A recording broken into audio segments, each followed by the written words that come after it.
Hello all.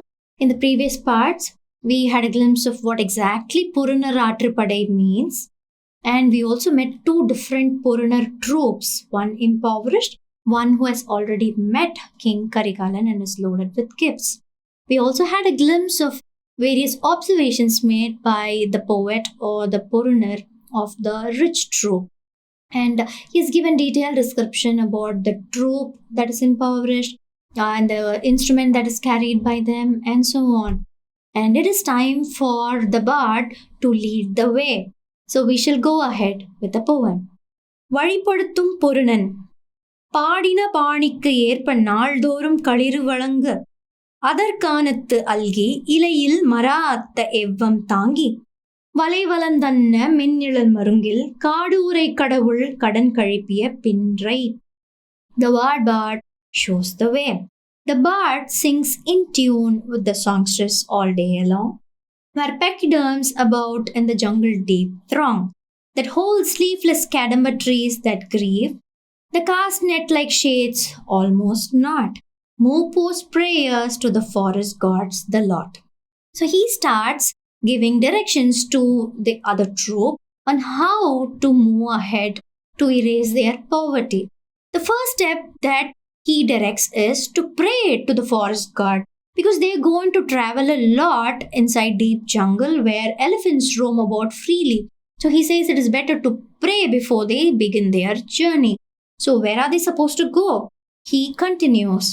Bead கெழு திருவென் பெரும் பெயர் நோந்தாள் முரசு முழங்க தானை மூவரும் கூடி அரசவை இருந்த தோற்றம் போல பாடல் பற்றிய பயனுடைய எழால் கோடியர் தலைவ கொண்டது அறின அறியாமையின் நெறித்தெறிந்து ஒராது ஆற்ற எதிர்ப்படுத்தலும் நோற்றதன் பயனே போற்றி கேண்மதி புகழ் மேம்படுனா. The wealthy pride, fame, and immense efforts as you beat the drums for the three crowned kings, presented fit for the royal court stings. The lute that reflects the song's lesson. O chief of the bards, their thoughts in session, not letting ignorance make them lose way. Fortune made us meet to benefits immense. Listen to what I have to say, it's your penance. So now he starts saying that they are impoverished only to look at. But in reality, their talent makes them extremely rich, wealthy. So he calls them, you are very, very wealthy.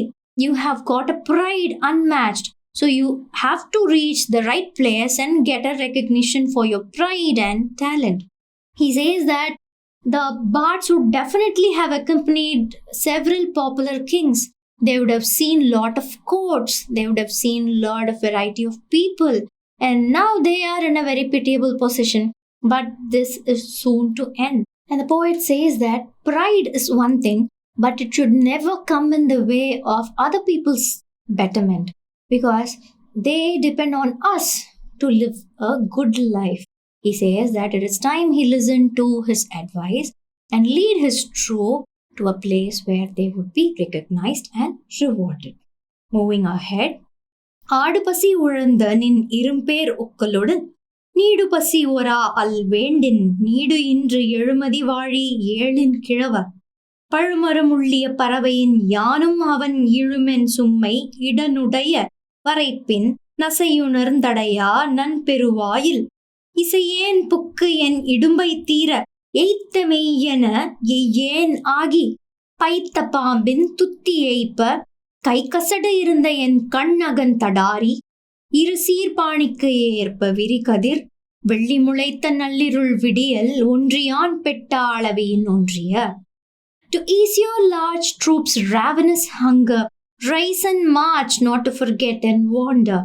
Long live you, chief of septa-stringed lute, like birds with fruity dreams. You and I march towards white palace yards with loud sigh. Those that never block seek us, huge gates. I ventured inside freely to change my fates, to change that weakened body to cheerful one, like the spotted hood that is spread, marks and prints on my white drum's head. Beats double sounder to match the shine of the pretty Venus on the night sky fine. Before my heart's song was done, and the poet leaves us hanging over there.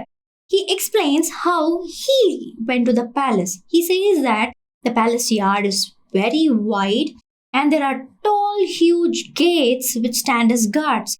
There are plenty of soldiers who stand by the gates, but none of them would stop bards like him who has come over there to seek patronage with the great king. So he says that the bard's troop can freely walk inside the palace gates and start beating their drum. He recollects what he did.